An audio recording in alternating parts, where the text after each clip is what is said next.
Good morning student.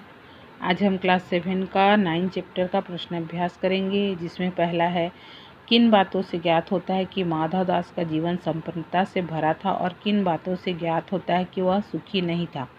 Madhav Das की बड़ी संगमरमर की कोठी, सुंदर बगीचा, रहने के ठाट बाट, चिड़िया को कहना कि तेरे लिए सोने का पिंजरा बनवा दूंगा, मेरे पास बहुत सोना है, कई कोठियाँ, बगीचे व दास दासियाँ हैं, जिससे ज्ञात होता है कि माधव दास का जीवन संपन्नता से भरा है। उसका सोचना कि मेरे जीवन में खालीपन, जिसके कारण चिड़िया को अपने बगीचे में रहने के लिए मजबूर करना, ताकि सुंदर चिड़िया को बार बार देख सके और उसका चहचहाना सुन सके। यह सब दर्शाता है कि इतनी सुख सुविधा होने पर भी माधव दास सुखी नहीं है। सेकंड है, माधव दास क्यों बार बार चिड़िया से कहता है कि वह बगीचा तुम्हारा ही है। क्या माधव दास निस्वार्थ मन से ऐसा कह रहा था? स्पष्ट कीजिए। माधव दास चाहता था कि वह एक छोटी सुंदर सी चिड़िया उसके बगीचे में ही रह जाए, इसलिए उसे बार बार कहता है कि बगीचा तुम्हारा ही है। माधव दास यह बात निस्वार्थ भाव से नहीं बोल रहा था।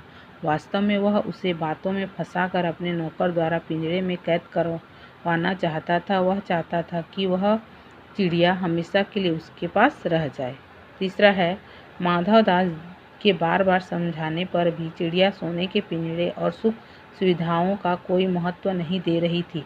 दूसरी तरफ माधव दास की नज़र में चिड़िया की जीत का कोई तुकन था। माधव दास और चिड़िया के मनोभाव के अंतर क्या क्या थे, अपने शब्दों में लिखिए। इस पाठ में माधव दास और चिड़िया क्या क्या सोचते हैं उसको आप लोग लिखोगे। ये है आप लोग का होमवर्क।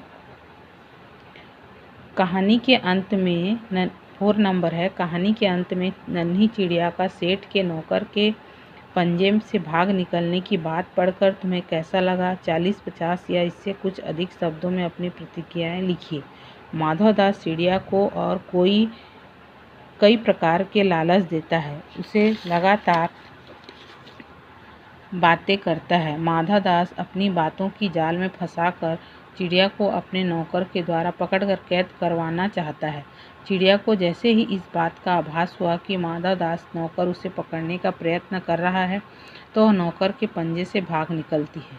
वह अपनी माँ की गोद में जाकर ही दम लेती है, जो यह दर्शाता है कि उसे माँ की गोद सबसे सुरक्षित लगती है।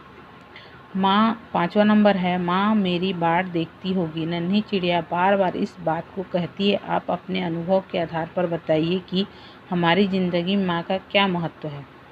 हर बच्चे के जीवन में माँ का बहुत ही महत्व होता है। बच्चा सुख में दुख में हमेशा माँ का साथ चाहता है। माँ की गोद उसे सबसे सुरक्षित स्थान लगती है। अनेक प्रकार के लालच देने पर भी बच्चा कभी भी माँ का स्थान नहीं छोड़ता।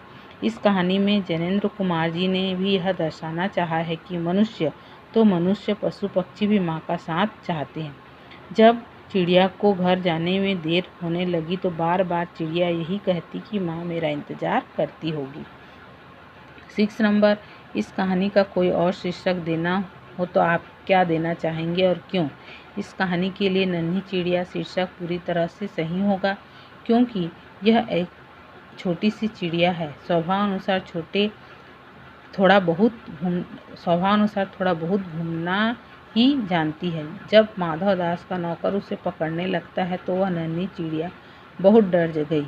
वह इतनी तेजी से उड़ी कि सीधा माँ की गोद में जाकर रुकी और सारी रात माँ से चिपक कर सोती रही। वास्तव में यह छोटे बच्चों की तरह ही डर जाती और बच्चा माँ की गोद में ही अपने आप को सुरक्षित महसूस करता। वैसा ही नन्ही चिड़िया ने भी किया।